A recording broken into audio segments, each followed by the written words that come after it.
Okay guys, let's finish 7.1 and start 7.2, which is just more examples and an extension. Let's do some word problems though in 7.1 first. Suppose it costs a flat fee of $20 plus $5 per day to rent a pressure washer. The cost in dollars is therefore y equals 5x plus 20, where x is days you've rented it and y is total cost. When the washer is rented 5 days, it costs $45. Express this as an ordered pair. It's time first and dollars second because of how we defined x and y, so it's 5.45. Interpret what 650 represents. If you rent the washer for 6 days, it costs $50. So let's see, do we have more word problems we can do? Yeah, let's some based on a picture. Let's do number 13. The graph below shows the value of certain SUVs over the first 5 years of ownership. Use the graph to answer the following. Determine the initial value. So the initial value is going to be after 0 years. It's our starting point. Looks like it's 30,000. What is the annual depreciation? That's how far it goes down each time. Looks like it's going down 5,000 each year on the graph. This kind of confirms the fact that it looks like if we got to year 6, it would be valued at 0, and 30,000 divided by 6 is 5,000. So I think that's okay. And I'm going to go ahead and move into 7.2. There's some other problems you can do or ask about in class if you want. But I think you'll get plenty of them on your homework. So 7.2 focuses on figuring out the equations of lines in linear modeling. So slope, if you need to find the slope between 2 points, it's the rise over run, which we call y2 minus y1 over x2 minus x1, or the change in y over the change in x. It doesn't matter which point you let be the first point or second point, but just know, if you pick a y value to be y2, the x that goes with it must be x2. Now, if you have a positive slope, that means the line is going up from left to right. A negative slope means the line is going down from left to right, doesn't matter how steep. If you get an undefined slope, it's an x equals vertical line. How we know when this happens? If you end up dividing by 0 while trying to calculate slope, you'll get an undefined slope. If you get a 0 in the numerator for slope, it's a horizontal line and it's a y equals line. The most useful graphing form is called slope-intercept form. Most of you have probably seen this before, the y equals mx plus b. And it can be used to find the equation of the line. It gives you a starting point, the b, which is the y-intercept, and the rise over run to find other points to easily graph the line. Parallel lines have the same slope. Perpendicular lines have negative reciprocal slopes. What that means is 3 and negative 1/3, for example. Reciprocal is 1 over the number, or negative 1/2 and 2, or possibly 2/5 and negative 5/2. These are examples of reciprocal slopes that are perpendicular. Perpendicular lines meet at 90-degree angles. Naturally, a vertical and a horizontal line are perpendicular.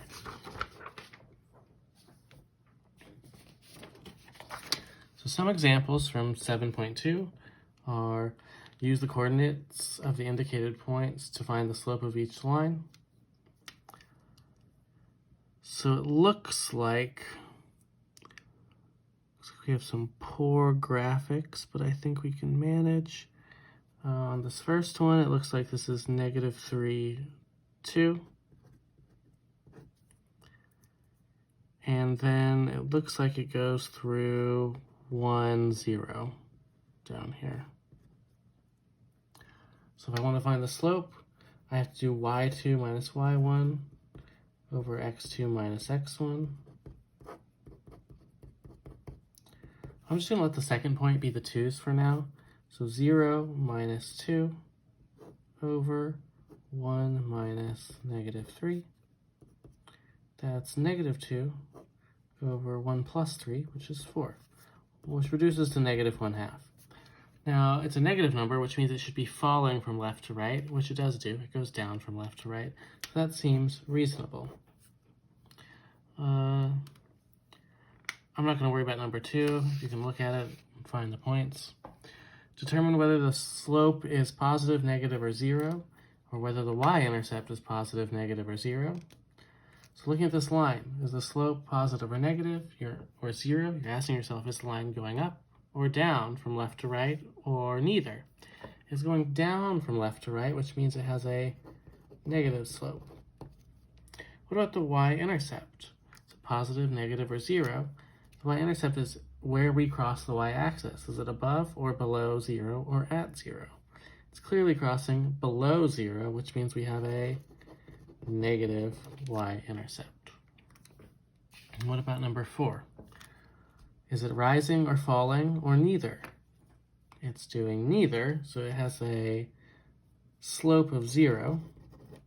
Is it crossing the axis above or below the 0?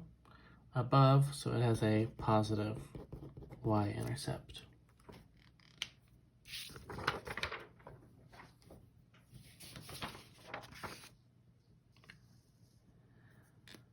Okay, so you see a hill. It rises 32 meters over an 108 meter distance. What is the grade of this hill? Well, you can call this original point 0, 0, which makes the second point 32, 108. If we do the change in y, 108 minus 0 over the change in x, 32 minus 0, we get 108 over 32, which we can reduce further. This is 27 over 8, if we both divide both of them by 4. Okay, just kidding. This is backwards. This point is actually 108, 32. So these are actually flipped. It's 8 over 27. I just wrote my x and y coordinates backwards. If the other coordinate was actually 32, 108, that would be true, but this is actually 108, 32. So just make sure you flip these when doing the problem.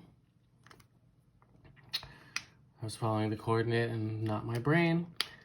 Find the slope. This is much more likely a problem to get. Find the slope of the line passing through each pair of points, 4, negative 1, and negative 2, negative 8.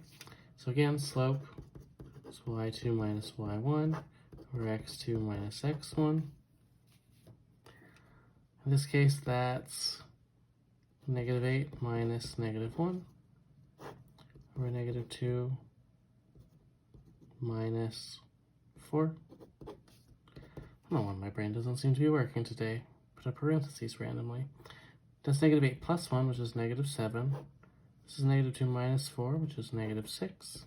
Negative over negative is positive, so this is 7/6. Now, technically, this is doable with fractions and decimals as well, which I think you guys can handle.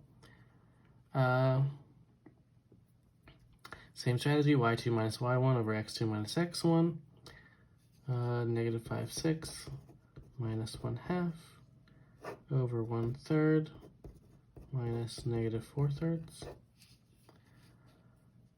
So this is negative 5/6 minus, in order to get a common denominator of 6, I multiply this equation by 3. So minus 3/6 over 1/3 minus negative 4/3 is 1/3 plus 4/3, which is 5/3. Negative 5 minus 3 is negative 8/6 over 5/3. This reduces to negative 4/3 over 5/3. Remember, to divide by a fraction, you multiply by the reciprocal, so times 3/5. 3's cancel, this is negative 4/5. So this is a slope of negative 4/5. A lot of work for that, but again, you guys can manage fraction, and we will continue 7-2 in the next video.